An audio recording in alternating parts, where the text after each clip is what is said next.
Hello বন্ধুরা, আশা করছি সবাই তোমরা ভালো আছো। আমিও ভালো আছি। দেখো বন্ধুরা, আমি এখানে আটা মেখে রেখেছি আর এই যে দেখো এখানে সবজি কেটেছি। অনেক দিন পর কিন্তু আমি তোমাদের সামনে রান্নার একটা ভিডিও নিয়ে আসলাম। আর দেখো এখানে কি কি সবজি কেটেছি, বিনস, ক্যাপসিকাম, আলু আর বিট সব কিছুই লম্বা লম্বা করে আমি এখানে কেটেছি আর একটু আটা মেখেছি। একটু নতুন রকমের একটা রান্নার রেসিপি আমার অনেক দিন ধরে করা ছিল, কখনোই ছাড়া হয়নি। তো ভাবলাম যে এখন এই ঠান্ডার সময় ছাড়ি। দেখো পেঁয়াজগুলো আমি লম্বা লম্বা করে কেটেছি মোটা মোটা করে, আর রসুন, কাঁচা লঙ্কা, ধনেপাতা, আদা সব কিছুই কিন্তু আমি এখানে গোটা গোটা করে রেখেছি। ভিডিওটা কিন্তু আমার অনেক দিন আগের করা, বলতে পারো গত বছরের ভিডিও আমার গ্যালারিতে ছিল। তো ভাবলাম যে আমি এখন এটাকে ছাড়বো করে অনেক দিন ধরেই ভাবছি, কিন্তু ছেলে আর হয়নি। তো এখন ঠান্ডার সময় ভিডিওটা করেছি, 1 বছর আগের ভিডিও। সে 1 বছর পর আমি ভিডিওটা এখন ছাড়লাম। বন্ধুরা দেখো আমি এখানে কিন্তু রুটিগুলো সব কটাই বেলে নিয়েছি আর আমি এই চাটুটা মধ্যে রুটিগুলো করব। এই ভিডিওটা কিন্তু তোমরা দেখলে ভালো করে বুঝতে পারবে, এটা কিন্তু আমার আগের বাড়ির, যে বাড়িতে আমি আগে ছিলাম সেই আগের বাড়িতে বসে ভিডিওটা করা ছিল। মানে এতই আমি ভুলো মন যে আমি এই ভিডিওটা ছাড়বো করে সঠিক সময়ের অভাবে আমি ভিডিওটা ছাড়তেই পারিনি। তো আজকে আমি ছাড়লাম। দেখো তোমাদের সঙ্গে আমি কিভাবে একটু শীতের দিনে একটু অন্যরকমভাবে রাতের ডিনারটা করেছিলাম, তারই একটা ছোট ভিডিও করলাম তোমাদের জন্য। দেখো আমি এখানে রুটিগুলো কিন্তু হালকা হালকা করে চাটুতে সেঁকে নিচ্ছি, ভালোভাবে কিন্তু পুরো ফুলিয়ে রুটিগুলো আমি করিনি। আর এরকমই রাত্রে, শীতের রাতে বিশেষ করে সবাই রুটি খায়, বেশিরভাগই রাতে রুটি খাওয়া হয়। রুটি না করে এরকম একটা রেসিপি আমি করেছিলাম, তোমরা চাইলে তোমরাও করে দেখতে পারো। একটু অন্যরকম লাগবে, একটু মুখের স্বাদও বদলাবে আর রুচিও বদলাবে। আর বিশেষ করে বাচ্চারা তো সবজি খেতে চায় না, তো ওরাও কিন্তু আনন্দ করে খাবে। তো দেখো আমি এখানে রুটিগুলো কিন্তু সেঁকে নিয়েছিলাম ভালো করে, পুরোপুরি কিন্তু আমি ফুলিয়ে করিনি। তারপরে আমি এটা সাইজ মতন, নিজের পছন্দ মতন সাইজ মতন লম্বা লম্বা করে আমি রুটিগুলো কেটে নিচ্ছি। এগুলো যেরকম যার পছন্দ সেরকম সাইজ দিলেই হবে। তো আমি এইভাবেই দিয়েছিলাম। আর বিশেষ করে বাচ্চাদেরকে একটু চাইনিজ স্টাইলে সবজি খাওয়াবো বলে আমি এটা করেছিলাম। তো তোমরা দেখো বন্ধুরা, তোমরা কে কীরকমভাবে করো আমাকে কিন্তু অবশ্যই কমেন্ট করে জানিও। আমিও আবার চেষ্টা করব যদি কিছু অন্যরকমভাবে করা যায়। তো আমি দেখো এখানে সব কটা রুটি কিন্তু আমি কেটে নিচ্ছি লম্বা লম্বা করে, আমার কাটা হয়ে গেছে। রুটিগুলো কিন্তু মানে একদম কাঁচাও নেই আর একদম পুরো হয়েও যায়নি, মোটামুটি 50% করে নিয়েছি আমি, 50%-এর বেশি করে নিয়েছি। এবারে আমি এইভাবে কেটে কেটে সব রেডি করে নিয়েছি। এবার আমি কড়াইতে যে সবজিটা আমি তোমাদের দেখালাম সেই সবজিটা ভাজবো। তার জন্য আমি এখানে দেখো সর্ষের তেল দিলাম। আর অনেক দিনের আগের ভিডিও, আগের বাড়িতে দেখো আগের রান্নাঘর, আর তখন আমি তো কাঠে করতাম না, গ্যাসেই করতাম। আগের রান্নাঘরের মধ্যে ভিডিওটা দেখছি, দেখেও ভালো লাগছে। দেখো এখানে কড়াইতে তেল দিয়ে দিয়েছি, তেলটা গরম হয়ে গেছে। এবারে আমি একটু ফোড়ন দিলাম।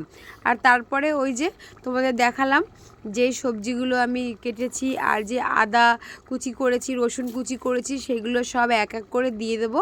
প্রথমেই তো পেঁয়াজ দেবো, সব কিছু দিয়ে তারপরেই আমি সবজিটা রান্না করব। তো পেঁয়াজ দিব ভেবেও পেঁয়াজটা কিন্তু আমি দিইনি, কারণ রসুনের গন্ধটা ভালো লাগে আমার এভাবে। তাই প্রথমে আমি রসুনটাই দিলাম। রসুনটা ভালো করে এভাবে দেওয়ার পর এবার আমি এক এক করে সব কিছুই দিয়ে দেবো। এখানে আমি এবার আদা কুচিটাও দিয়ে দিয়েছিলাম, আদা কুচিটাও দিয়ে দিলাম। বেশ আদা রসুনের কাঁচা গন্ধটা চলে যাবে। আদা রসুনের কাঁচা গন্ধটা চলে যাওয়ার পর বাকি এখানে ছিল কাঁচা লঙ্কা, সেটাও দিলাম। ঝালটা নিজের মতন, যেরকম ঝাল পছন্দ করবে সবাই সেরকম ঝাল খাবে। আমি অল্প ঝালই দিয়েছিলাম, যেহেতু রাত্রের সবজি, এটা রুটি সবজি না করে এভাবে করলাম, দেখলাম যে ভালোই লাগে। তো এবারে আমি পেঁয়াজটা দিলাম, পেঁয়াজটাও ভাজা ভাজা হয়ে আসবে। বেশিরভাগই তো সবাই রুটি খায়, তো এইভাবে করাতে কিন্তু সত্যিই খুব ভালো হয়েছিল, দারুণ হয়েছিল। তো আমি আরও একবার চেষ্টা করব। এই বাড়িতে এসেছি, এখন এই বাড়িতে এসে ভিডিওটা এডিটিং করে তোমাদের সঙ্গে শেয়ার করছি। তো এই বাড়িতেও আমি আবার একরকমভাবে করব। সেটাও আমি তোমাদের সাথে শেয়ার করব। তো দেখো এখানে আমার পেঁয়াজ রসুন সব কিছুই কিন্তু ভাজা ভাজা হয়ে গেছে। এবার আমি এখানে যে সবজিটা কেটেছি সেখানে কিন্তু আলুও ছিল, গাজর ছিল না, ক্যাপসিকাম, তারপরে বিটটা কিন্তু বিশেষ করে বাচ্চাদের খাওয়ানো খুবই দরকার। তো আমি বিটও এখানে দিয়েছি, বিট সব কিছু দিয়ে আমি সবজিটা ভালো করে করব। তো আমার এখানে দেখো মশলাটা কিন্তু প্রায় হয়ে এসছে, সামান্য একটু নুন দিয়ে দিয়েছি। আর এখানে কিন্তু আমি হলুদটা মানে বেশি একটা দিইনি। দেখো এই সবজিগুলো দিয়ে দিলাম। সবজিগুলো দিয়ে দেওয়ার পর কিন্তু ভালো করে এটাকে কষিয়ে নেব। ভালো করে কষিয়ে নেওয়ার পর আমি এখানে তারপরে রুটিগুলো যে আমি কেটেছি সেগুলোও দিয়ে দেবো। দেখো আমি এখানে নুন দিলাম, নুন আর একটু সামান্য মিষ্টি, আর যেগুলো মানে সবাই দেয় হলুদ, নুন, লঙ্কার গুঁড়ো, যেভাবে যেরকম ঝাল খায়, জিরের গুঁড়ো, সব যা যা গুঁড়ো মশলা সবই আমি এক এক করে দিলাম। আমি যেহেতু বিট দিয়েছি তাই আমি হলুদটা একটু কমই দিলাম, কারণ বিটের যে কালারটা সেটা থাকবে, তার জন্য আমি হলুদটা ভেবেছিলাম দেবই না, কিন্তু তাও আমি অল্প দিয়েছি, খুবই সামান্য। তো এবারে জিরের গুঁড়োও দিয়ে দিলাম। জিরের গুঁড়োটাও দেওয়া হয়ে গেছে, এবারে ভালো করে কষিয়ে নিচ্ছি। আর মোটামুটি আমি এই সবজিটা কিন্তু পুরোপুরি করেই নেব। সবজিটা ভালোভাবে করে না, রুটি আমার অলরেডি করা, সবজিটা ভালো করে না করে নিলে আমার রুটিগুলো তো তাহলে কাঁচা থেকে যাবে। তো দেখো এখানে রুটিগুলো আমি দিয়ে দিলাম, সবজিগুলো আমার ভাজতে ভাজতে কষাতে কষাতে কিন্তু অলরেডি পুরোটাই হয়ে গেছে। এবার রুটিগুলো দিয়ে সবটা ভালো করে মিক্স আপ করে নিচ্ছি।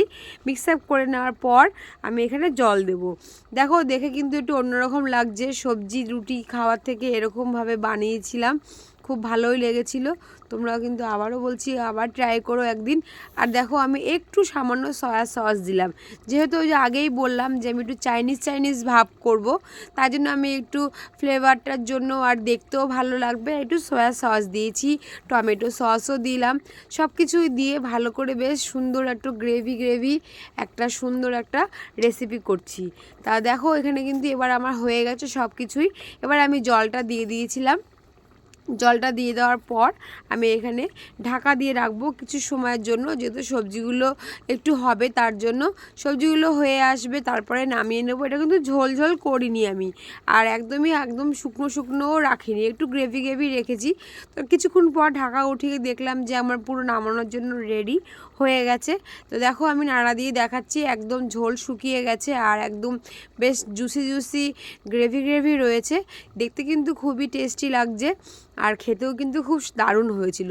এবার জাস্ট নামানোর সময় আমি ধনেপাতা কুচিগুলো দিয়ে দিচ্ছি। ধনেপাতা কুচিগুলো আমি দিয়ে, যেহেতু গন্ধটা ভালো আসবে, ধনেপাতা কুচি দিয়ে এবার আমি নামিয়ে নেব, থালার মধ্যে পরিবেশন করব। ব্যাস শীতের দিনে এরকম গরম ডিনার কার কার ভালো লাগে অবশ্যই কিন্তু কমেন্ট করে জানাবে, আর ভিডিওটা কেমন লাগলো সেটাও কিন্তু কমেন্ট করে জানাবে। আর অবশ্যই আমার চ্যানেলটাকে কিন্তু সাবস্ক্রাইব করে দেবে, আর যারা ফেসবুক থেকে দেখছো তারা কিন্তু আমাকে ফলো করে নেবে। এরকম আরও ভিডিও আমি আরও আনবো। দেখো এখানে আমার রেডি হয়ে গেছে পরিবেশন করা। এরকম করে ব্যাস সবজিও খাওয়া হলো, রুটিও খাওয়া হলো। এবারে আমি তোমাদেরকে একটু টেস্ট করে দেখাচ্ছি কেমন হয়েছে। দেখো আগের বাড়ি কিন্তু দেখেই বুঝতে পারছো, আমি একটু টেস্ট করলাম, দারুণ হয়েছে, খুবই টেস্টি। তোমরাও বাড়িতে ট্রাই করো, আমিও আর একদিন ট্রাই করবো তোমাদের সঙ্গে